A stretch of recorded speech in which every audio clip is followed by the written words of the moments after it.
na guys, bongga, di ba? Alam niyo na kung anong Kaday. next topic natin. OG po ito.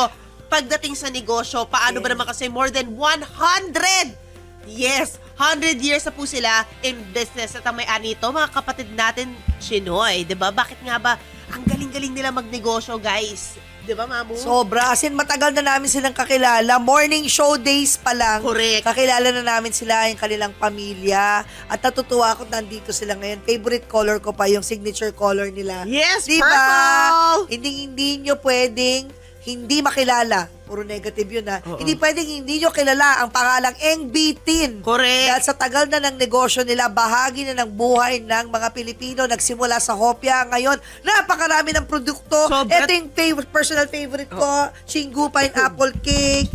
Tapos ngayon ko palang matatry ang kanilang hopya sisig. Sobrang sarap. Na-try ko nung Hopya Wow. Day. Na-try Imagine, ko nung no? Hopya Day. O yan, matatry ko na siya ngayon. Papatry ko kay Papu. Hopya Mongo Supreme. Gusto ko yan kasi mahilig ako sa Hopya Mongo. At Tikoy Roll Peanut dahil mahilig naman ako sa peanut. Pero eto na nga, para kwentuhan pa tayo. Kasama na natin ang kanilang Vice President for Operations, si Mr. Jeric Chua. Hi, Hello, Jeric! So, thank you sa pag-invite sa amin dito. Nako, it's an honor to be here sa Inay to ko be po. talk sa inay ko po, talking in front of the million nakikinig sa atin. Thank you, Thank you, Jerry. Thank you for Jerry. coming. Oh my gosh. Alam mo, yun nga, no, laging masaya tayo pag wala nagbibirondo trip tayo dahil hindi pwedeng hindi ako bumibili Tama. ng kopya mula sa Eng Bitin. Correct. Diba? Thank From a you. small pwesto noon, yung pinupunta namin during our morning show days in the 90s. Ngayon, building na. Nako, sa tulong niyo po. Supermarket na. Ang ABT nung nag-start tayo, di ba? We started in 1912 pa. So we're currently 114 years na. Wow. Grabe, no? Yung generation namin, we're the fourth generation na ng ABT. And alam niyo yung ABT, ang daming ups and downs niya. No? Hindi. Dahil nga doon, ang laking tulong nung part na nung father ko yung nag-handle. Kasi yung time nung panahon ng lolo ko, hindi siya ganun kahilig sa business. Alam niyo, sa negosyo, napaka-importante yung gusto mo yung ginagawa mo, talagang may interest ka. Correct. Para talagang mag-i-innovate ka, gagawa mo ng paraan para lumago yung business mo. Correct. So, nung time na yung lolo ko na kasi yung humahawak, medyo hindi siya masyadong mahilig sa negosyo. Yung business side din niya kabisado. Iba yung hilig niya eh. So, hanggang umabot niya sa point na wala na kayong pambayad sa mga creditors namin, wala na nagpapautang, wala kayong pambayad sa mga tauhan. Yung tipong, alam niyo yung cheque, dati yung cheque, ano siya, hindi katulad ngayon na nasa harapan, tapos nasa likod, dati left and right pa raw yun. Tapos, hindi niya na sinusulatan. So, issue na lang siya ng issue ng cheque. Ha? So, araw-araw pumuputo kaming cheque. And alam niyo dati hindi pa uso yung text, wala pang mga cellphone. Pero sa Binondo, ganun kagaling. Pag pumutok yung cheque mo, nasa umpisa pa lang ng Binondo hanggang dulo ng Binondo, minuto pa lang alam na. Oh my gosh! So dati, kilala ang Eng Bitin sa unang-una, kami yung hopyang hindi nabebenta. Kami pinakaunang hopya factory na may jingle. Yung hopyang di mabili, may amag sa Grabe! Diba? Tapos, alam mo bakit nagkaganon? Kasi sabi ko nga, pag hindi ka mahilig dun sa negosyo, basta kumbaga everyday gagawin mo lang dyan, nagde-deteriorate. Paano? Di ba, before the 1980s, pag sinabi mong kopya, dalawang flavor lang yan. Oo. Munggo Kopya munggo, or kopya baboy. baboy. Diba? May hapon pa, di ba? Yes. Pero yung pinaka-main is yung munggo, Munggo at and baboy. baboy. Yes. Paano nung ginagawa? Yung hopya munggo, pag hindi nabenta, nire-reprocess yan, ginagawang hopyang baboy. Kung araw-araw hindi ka bumibenta, mapapangit yung quality ng produkto mo. Tsaka kami dati, yung hopya na inibitin dati, pinanglalako. Oh. Yung, alam mo yung dadalhin sa mga nakagarapon, dinadala sa mga iba't ibang sari-sari store binibenta. Ang nagiging problema dati, dahil pag malambot yung hopya mo, ano mangyayari? Pagdating doon, hindi na siya hopya. Piyaya na siya.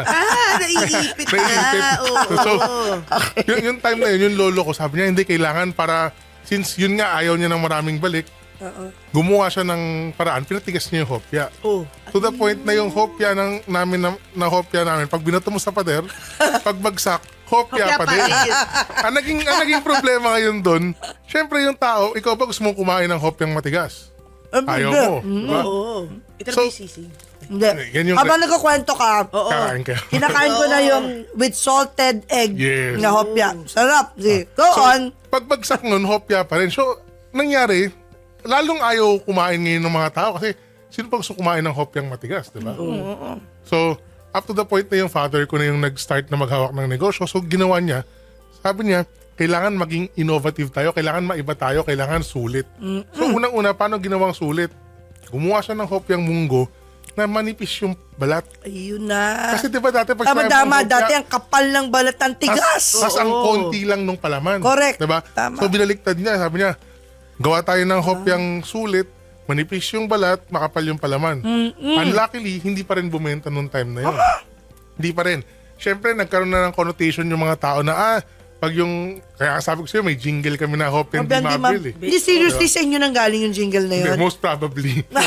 Okay. Kasi talagang hindi ko Hopyang mabenta di nung time Anong na yun. decade to? I think yung 19 time na yun, mga 1980s nung nag-handle yung father ko eh. Kasi talagang hindi okay. No?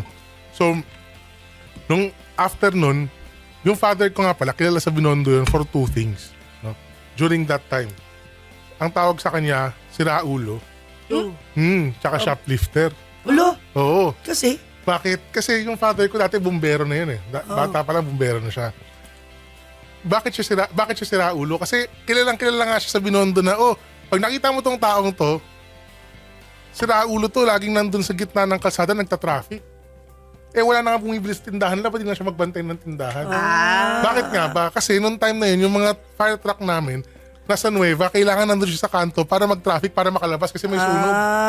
I see. Iniisip ng mga tao ganun. Bakit siya tinawag ng shoplifter? Kasi nung time na yun, araw-araw, umabot nga sa point na wala na kayong pambayad sa mga nagbebenta ng harina, mga beans, mga asukal. So araw-araw siya sa umaga, mga malengke yung bibili. Gagawin niyang hopya. Pagkatapos niya gawing hopya, babalot niya, ibebenta. Ngayon, pagkatapos niya gawin yun, mga afternoon, pupunta yan dun sa isang supermarket malapit sa amin. Araw-araw pupunta siya, araw-araw wala siyang binibili. Kaya naging suspect siya na shoplifter. To the point na meron na sumusunod sa kanya pag naglalakad siya, may sumusunod na security guard sa kanya para malaman bakit pa itong tao to araw-araw pupunta rito, araw-araw wala pa rin binibili. No? So, yun yung dalawang things na naging kilala siya sa Binondo dati. Tapos, hanggang sa isang araw, pumupunta siya. Bakit nga pa siya pumupunta ng supermarket? Kasi, nung time na yun, di ba, pagod na pagod ka, hindi naman uso dati ang aircon eh. Correct. Mahal ang aircon. siya. So, yung supermarket na yun lang yung merong aircon sa Binondo dati. So, pupunta siya roon dati nagpapalamig. At saan ba yung pinakamalamig na part ng supermarket? Sa mga karne. Sa mga Sa karne, gulay. tsaka sa mga ice cream.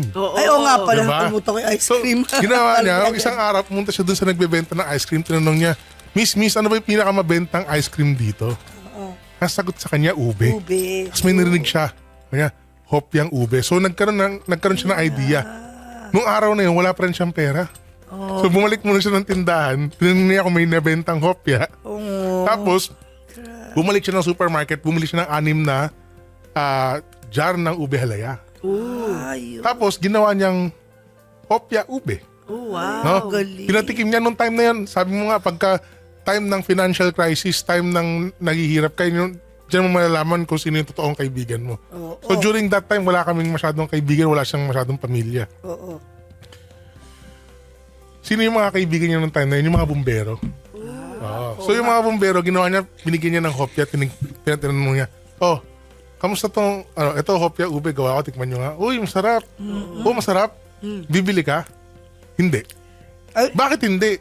Kasi during that time, hindi naman adventurous yung mga tao. Hindi tayo mahilig tumikim ng kung ano yung bago. No? Sabi niya, hindi ka bibili. Akala ko ba masarap? Masarap. Libre. Pero, yun nga, he still believes in the product. Until one time, si Miss Cory Quirino, Yes. Oo. yung City Line na program, naghahanap, gusto niya i-feature yung Binondo. At si Papa yung napili na i-feature as a volunteer fireman.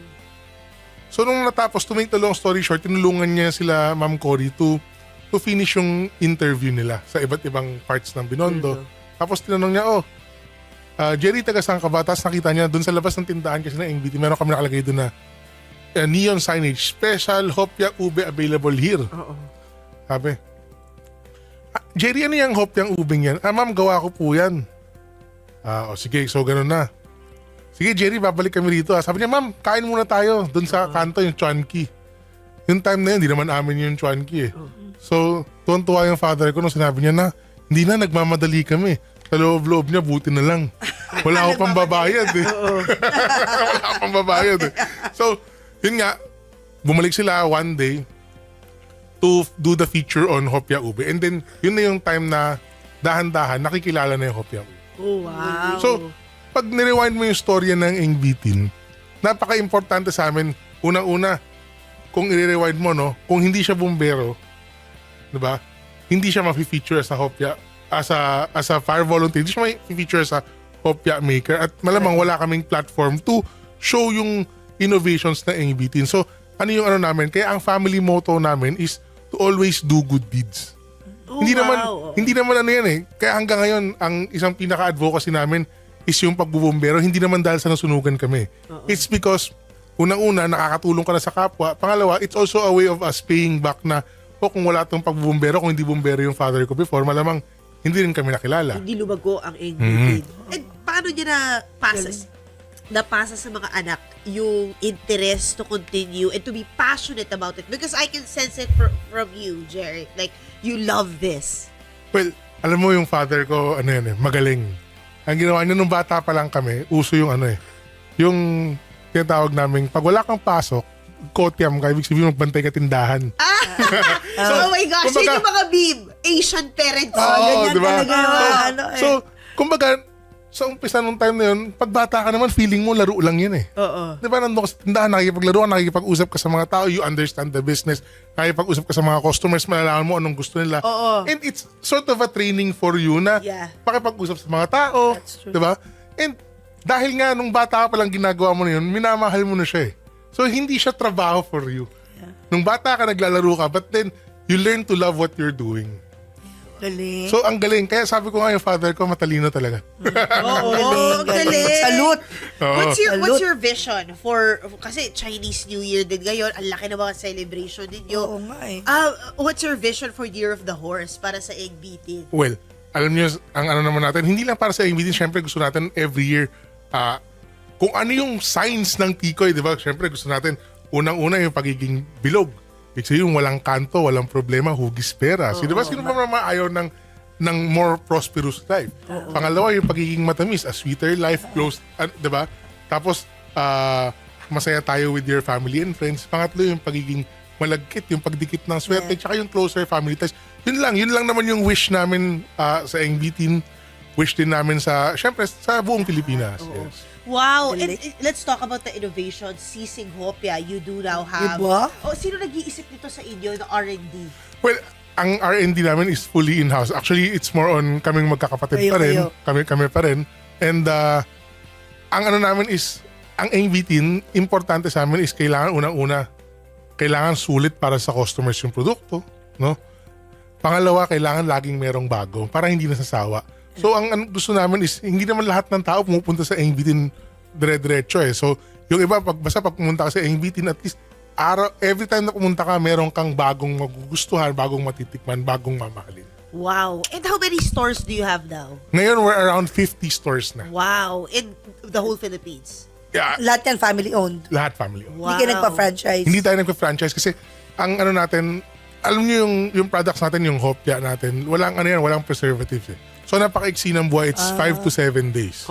So ang ano natin dyan is, kung ako, as a company, mas may experience kami to control the inventory, mga Yeah, ganon. tama.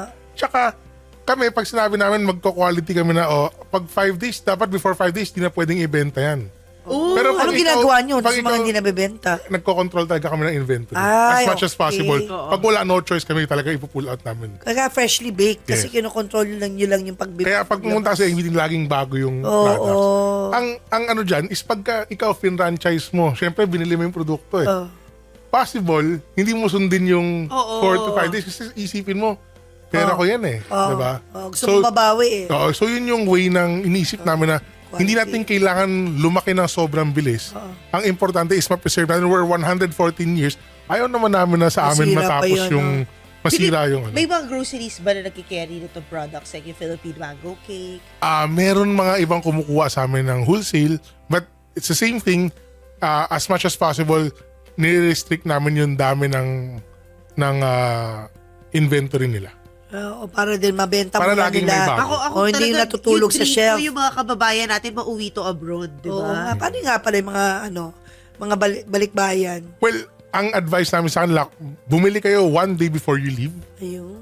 para at Tama. least siguradong Fresh. mahaba-haba pa yung Oo. buhay ng produkto Tama, oo. pagdating nyo dun sa inyo. Tama. And pwede nyo naman siyang patagalin as long as pagdating nyo dun sa Frozen. inyo, i-freeze nyo na siya or lagay nyo sa Ayan ref yan, para pag tumagal. nag-fridge, ilan? Pag finreeze mo, siguro more or less nasa 1 month. Ganun. Ayun, dapat i-freezer talaga agad, tapos i-ano na lang, or i-oven. Yes. Oo, Ang pinaka-importante dyan is pagkabili mo, i-freeze mo kagad. Huwag yung freeze labas kasi mabilis masira. Ay, okay, huwag ipabalik-balik. So, pag finreeze mo, nilabas mo, ubusin mo na. Itong magaling sa inyo, tinan mo, Jerry. Ang ganda ng Di ba packaging mahilig nyo? sa manggang mga Pinoy at saka mga foreigners, ang gandang panregalo. Well, Diba? Magkano to? This is 280. 280. Dapat pala pag ginawa ng Pasko, yung ganyan, ang sarap ipamigay. Diba? Lagyan mo lang ng ribbon, matutuwa Tsaka pasalubong. Tsaka meron tayong mga bags for that pagka pampasalubong.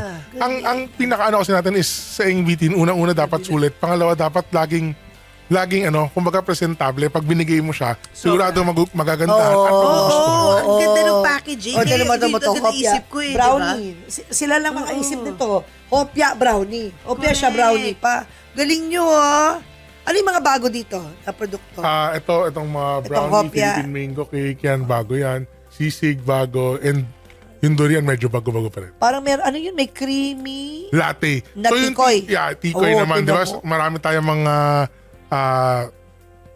namimili na gusto nila ng Coffee flavor, coffee oo. flavored. Tsaka hindi lang yan. Alam mo, aside from this, meron tayong mga hopya at tikoy na suitable for mga diabetic. Kasi dati, Oo. di ba merong mga either diabetic ka or yung ayaw mong kumain High ng blood. masyadong maraming asukal, di ba? Kahit di ka diabetic. Yeah. So, meron din tayong hopya or tikoy Light. na para sa inyo, which is yung light. Asan yung layo, no? Nakita agad ni Mamu eh. Tikoy Sabi light. niya, uy, Yun ang ube hinahanap ko. light. Oy, tama, may Oo. ube na tikoy light. Yes. May classic na Classic. tikoy light. May hopya na light. Hopya Yes. light. Galing. Ano yung stevia ginagamit nyo? Or basta half lang ng sugar? No. Wala tayong sugar added dyan. Ang Ayun. gamit natin dyan is Splenda. Wow! Patingin itong creamy latte. Alam mo naman kami ni MJ Bailig sa kape. Correct. Mukhang maghahati tayo dito, Go- MJ. go lang, Mamu. Creamy latte tikoy. Galing. Galing sobra. Aliw, nakakatuwa Dulce de kayo. leche. Meron Meron din. tayong Anong cheese uso? tikoy. So, sa mooncakes, hindi ako nakapagdala ng mooncakes. May mga mooncakes tayo na, for example, yung Dubai chocolate. Oh, diba? yeah, Uso. oh. So, Hindi kayo nahuhuli, no? Meron tayong, ang tawag natin doon, pistachio katayfi mooncake. Meron tayong triple chocolate mooncake. So, hindi na siya yung, alam mo, ang ingbitin, although ang products natin is very traditional in the sense na etong mga to is more than ilang thousands of years kinakain na yan, di ba? Pero, meron tayong mga innovations na ginagawa sa kanya. Tsaka, for example, yung hopya, tayo yung nag-organize ng National Hopya Day. Yes. Bakit? Kasi ang ano namin dito is kung merong donut day, merong day ng mga tinapay, bakit walang hopya day? Ang hopya is very Filipino. Oo. It's more Oo, Filipino for me. It's more Filipino than Chinese. Bakit? yeah. Kasi pag sinabi mo sa China, ilang klase lang yan eh. Pero sa atin, dito nag-start yung may ube, may durian, meron. correct. At saka puros Filipino flavors yan. Pandan. May mga- sisig nga eh. Yes, Oo. diba? Kailan So, bali ang National Hopya Day? It's every July. Third weekend of July. Why did you set it at third weekend? Sino bang may birthday sa inyo? Hindi, wala naman. It's nakita namin na isa sa mga hindi masyadong kumbaga wala masyadong celebration doon. So pwede nating ilagay ito. Galing. Business Galing, pa rin. diba? Business Oo, pa rin, Para diba? wala tayong Para- kalaban dyan. Oo. Dito tayo. Sakto Third naman, weekend July of 15, birthday oo ni nga. Julius. Correct. Oh. Hindi, tsaka di ba pag nag-December ka, dahil mo kalaban ng Oo, holiday. Baka tama, hindi napunta. Yung July nga. Oo, tayo lang to. Diba? Para at least lahat ng produkto may kanya-kanyang araw. Oo, tsaka hindi pa ghost month. Oo, di ba? But how do you inspire the generation after you, Jeric? Well, ngayon very young pa yung kids ko eh. ang pinakamatanda sa amin is 5 years old. Oh, okay. So, still very young. Pero ganun din, from time to time, pinapababa namin sa tindahan to play dun sa tindahan. At least, ngayon, ginagawa niya, pag nandun siya sa tindahan, nag-aayos siya ng mga shelves. Kasi diba? parang neat freak na, gusto ko mag-ayos ng Galing! gusto ko tidy. Parang ganun. Galing. Dami mo matututunan sa That's tindahan. the way to train. Pero favorite ko rin yung meme talaga eh. Hindi yan legit na tindahan na Asian store kung wala yung batang nag-aaral dun sa gilid. Nakita mo yung batang pinatatamba, yung anak ng may-ari, dapat nandun. Doon mo malalaman na masarap yung produkto. Nagsusulat ng na tinda. notebook. Oo, di ba? Di ba yan yun? Kasi pag walang gana, hindi ako kakain dyan. O hindi ako bibili dyan. Nakakatuwa. But ito, no, bukod sa sipag ninyo, naniniwala ba kayo sa swerte? Well, alam niyo yung swerte. Wala namang masama maniwala sa swerte. Pero ang pinaka-importante is may gawin tayo, dapat may action tayo. For example, magandang example. Sabi nila, alam mo yung mga lucky charm, swerte yan. Pag bumili ka, swerte. Pero pag binigay ko sa'yo, mas swerte. Kunyari, binigyan kita ng mga lucky charm mula dito hanggang dito. Pero ang condition ko sa'yo, nasa bahay ka lang, hihiga ka lang, wala kang gagawin. Diba? So, paano ka suswertehin? Paano may mangyayari sa'yo? So, napaka-importante pa rin doon is, oo, may swerte, pero ang pinaka-importante is you work for it. Yeah, tama. Diba? Umaksyon ka, hindi nakahilata ka lang. Sa hintay ka na true! swerte. Sa true! Sa true lang. Action! Action po talaga. Gaya ng ginawa nila, imagine yung daddy mo, no, di na give up. Kasi hindi naman totoo eh. Kaya importante na pinapass down through generations. I know yung lolo mo, kumbaga siya yung nag-slack off, di ba, sa mga, but your dad, business hindi side. siya, he turned it around. Yeah. Ang galing. Galing talaga. Natuwa ako doon talaga kung hindi siya nagpalamig doon sa grocery at Hindi hindi na napunta magigets. sa ice cream section Oo. at hindi nagtanong, ano pinamabili yung flavor? Ang galing niya, parang innate sa kanya eh. Diba? Parang Ube. ilapag sa kanya yung ideya. Eh, di ba? Oo. Galing. God, sabi, ito to. Go. Oo. Di pag sinabi pala na, ano pinakamabili yung flavor? Mango. Mango yung unang na I'm sure mango ang binili niya. Yun ang ginawa niyang hopya. Kung anong sinabi Pero nandun sa, it diba? makes sense. Galing. Ginaya kayo, di ba? Dami nang gumaya sa iyo Oo. after. Talaga kami gumagaya na sa inyo? Normally nauuna tayo sa flavors natin. And then, syempre, pag nakita nila na nag-run, gumagawa rin sila. Ayun. Para kita na mabenta. Correct. Galing. Galing. Oh, ayan yung classic pasalubong box nila. Di ba? Magkano yung pasalubong box papasalubong ngayon? kami. Ano yan depende kung anong ilalagay mo sa loob. Siguro mga 700 pesos. ganun. Oh, Diba? wow. Oo. Ganito talagang panregalo. Di ba ang mamahal ng mga basket sa supermarket? Libo. Yes. O ito, di ba? Pag nagregalo ka, less Correct. than 1,000. Wait, so ilang days na lang Chinese New Year Yeah. na may tikoy box din, 4-in-1. Ano Yes. yan? Ito naman yung meron tayong tikoy na kung gusto mong makatikim ng iba't ibang flavor ng tikoy at konti lang naman kayo sa bahay, at isa to, meron ka ng 4 na tikoy in one box. Magkano yan? Na maliliit lang. Tama. This is around 200 plus. Wow! Very affordable. That's for me. Kasi ko parang gusto ko lang tumikim-tikim. Tikim lang. Tapos yung tikoy nyo, hanggang kailan to pwede? Pag nasa freezer ba o nasa ref? Matagal to. As long as di siya nabubuksan, matagal yan. As in, Ah. 3 years? No. 3 years. Ito, isang, Kasi si Mamo puno na yung bahay eh. Pag hindi mo nilagay sa ref, Di ba may mga frozen one goods month. ka pa sa akin, Mamo? 1 month. Si Mamo siya sobrang dami niya, kaya niya tinatanong yun kasi may frozen goods pa siya dahil puno na yung ref niya. Nasa akin na isang buwan. Kukunin pa lang alam niya mo sa trabaho mamaya. namin, sobrang kaming Oo. blessed. Ang dami namin nakikilala, like Oo. you, na pag ginigesa siya, ang daming dala. Minsan puno pa yung ref. Kaya sabi ko kay MJ, ubusin lang muna namin yung laman ng ref. Itago mo muna sa ref mo. Pero ito hindi niya papatago dahil hindi na makakarating. Hindi na ito makakarating. Nakain na ito ng household. Kilala ko sila. Doon sinabi ng MBT, ako, hihirita na ako ng Kahit lagyan ko ng malaking mamu. Oo. Property of mamu. Correct. Hindi to, Hindi pala, magpapadala na lang ako ulit.